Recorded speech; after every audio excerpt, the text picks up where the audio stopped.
વિસાવદર પ્રત્યેક એસટીના ઉચ્ચ અધિકારીઓનું ઓરમાયું વર્તન જોવા મળ્યું છે। બંધ કરાયેલા રૂટથી મુસાફરો હેરાન થઈ રહ્યા છે। વિસાવદર એસટીના અધિકારીઓના પાપે મુસાફરો હેરાનગતિ ભોગવી રહ્યા છે।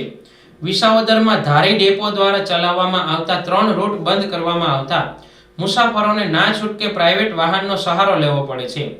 વાત કરવામાં આવે તો ધારી સત્તાધાર ભાવનગર જવા માટે વિસાવદર એકમાત્ર સવારે 6 વાગ્યે એસટી બસ હતી, તે રૂટ બંધ કરેલ છે। 11 વાગ્યાની મહુવા જુનાગઢ, 1:30 વાગ્યાની બપોરની ધારી જુનાગઢ એમ 3 રૂટ બંધ કરેલ છે।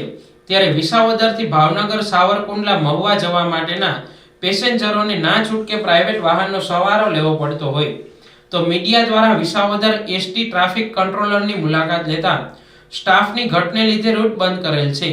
સ્ટાફ આવતા તુરંત તમામ રૂટ ચાલુ કરવામાં આવશે તેવું મીડિયાને જણાવ્યું હતું।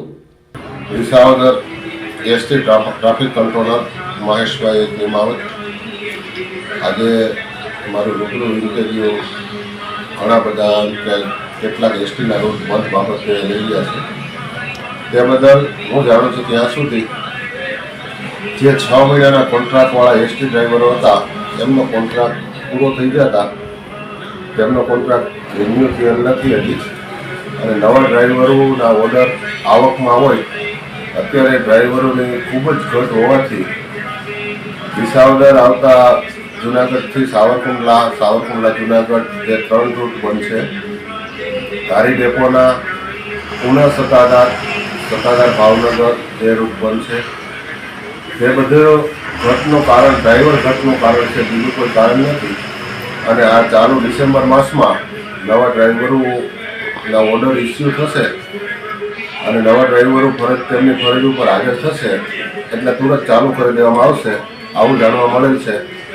જેનો આપણે માનો કે 8-10 દિવસ કે 15 દિવસની પીરિયડમાં નવા ડ્રાઈવરો હાજર થઈ જાય અને મુસાફરોને પડતી હાલાકી દૂર થાય એવું ઈચ્છું છું। હવે એક આપણે સુરત માટેની જે કનેક્ટિવિટીની માત્ર એક જ બસ હતી, એ પણ બંધ થઈ ગઈ છે, એનું શું કારણ? એ તો જુનાગઢ ડેપોની હતી। એ પણ જુનાગઢ ડેપોમાંથી એકી સાથે 26 ડ્રાઈવરોના કોન્ટ્રાક્ટ પૂરા થઈ જતા એમને છૂટા કરેલ છે, અને એમને પણ ડ્રાઈવરોની ઘટને કારણે જુનાગઢ વિસાવદર સુરત હાલમાં બંધ છે। હવે ક્યારે આ રૂટ બધા ચાલુ થાય ને પેસેન્જરને સુવિધા મળશે?